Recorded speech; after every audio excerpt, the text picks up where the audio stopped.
अस्सलामुअलैकुम।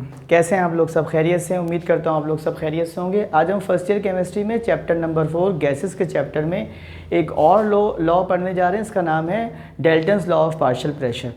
इस लॉ के बारे में ये बता दूँ, ये लॉ ये बताता है आपको कि अगर आपके पास कोई कंटेनर है और उसमें कुछ ऐसी गैसेस मौजूद हैं जो आपस में रिएक्ट नहीं करती और हर गैस का अपना प्रेशर है। फ़र्ज़ कर लो कि एक कंटेनर के अंदर 3 गैसेस हैं, गैस ए, गैस बी और गैस सी। हर गैस का अपना प्रेशर है। गैस ए का प्रेशर जो होगा वो कहलाएगा पी ए, गैस बी का प्रेशर कहलाएगा पी बी, गैस सी का प्रेशर कहलाएगा पी सी। लॉ ये कहता है कि ये गैसेस अगर रिएक्ट नहीं कर रही हैं और कंटेनर का टोटल प्रेशर आपको चाहिए हो तो आप इन तीनों गैसेस की इंडिविजुअल प्रेशर का क्या कर लें, सम कर लें, ऐड कर लें। यानी P A plus P B plus P C बराबर हो जाएगा किसके? Total pressure of the container के। ठीक है, इसकी स्टेटमेंट की तरफ आ जाते हैं जल्दी से। लॉ की स्टेटमेंट ये है, the total pressure of the mixture of non reacting gas is the sum of the partial pressure of each gas component in the mixture. यानी किसी मिक्सचर में अगर एक से ज़्यादा गैसेस मौजूद हैं और वो आपस में रिएक्ट नहीं कर रही हैं तो उन गैसेस का जो कंटेनर का टोटल प्रेशर होगा वो इनके इनफरादी यानी इंडिविजुअल प्रेशर के सम के बराबर होगा। ठीक है भाई, डेरिवेशन को ड्राइव करने जा रहे हैं। बहुत सिंपल वे में ड्राइव करवाऊंगा तो उसको आप आसानी से एक एक इसका स्टेप फॉलो करते जाइएगा मेरे साथ साथ। मैंने लिखा है total number of moles. N से मुराद मोल्स हैं, टी से मुराद टोटल है। टोटल नंबर ऑफ मोल्स बराबर है किसके? N A plus N B plus N C. N A moles of gas A, N B moles of gas B, N C moles of gas सी।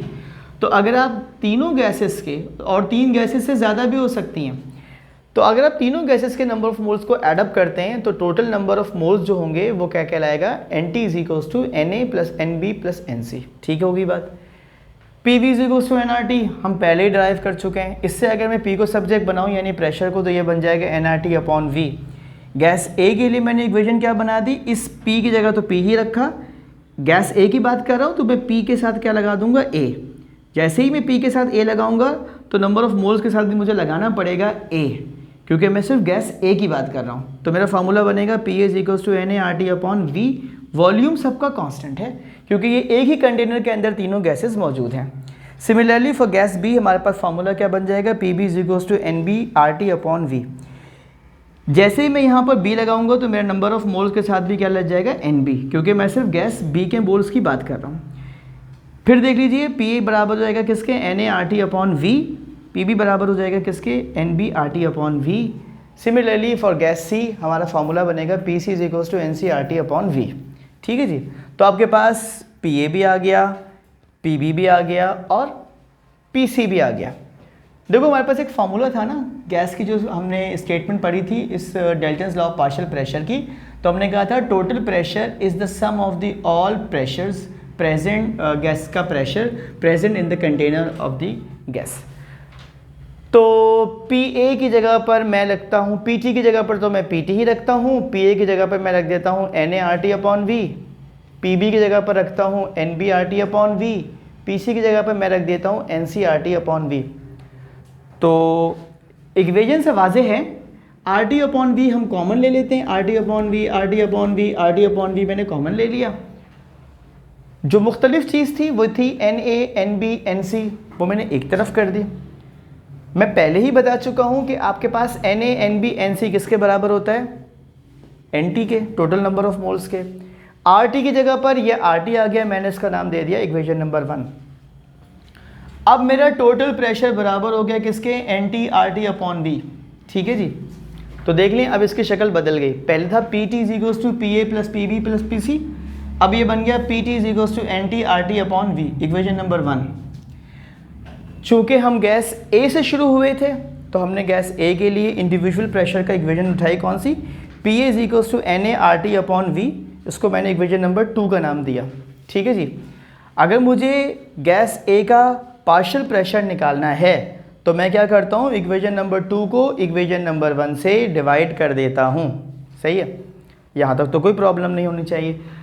देखिए मैंने लिखा है dividing equation number 2 by equation number 1। Equation number 2 क्या थी? P A ऊपर रख दिया, divide कर रहे हैं किससे? इक्वेशन नंबर 1 से। पी टी नीचे रख दिया। ये पी ए की इक्वेशन का राइट हैंड साइड है N A R T upon V.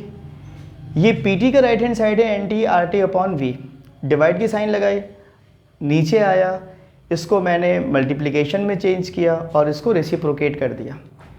तो यहाँ से वी आर टी से कैंसिल हो जाएगा और आपके पास सिर्फ क्या बचेगा, P A upon P T is equals to N A upon N T.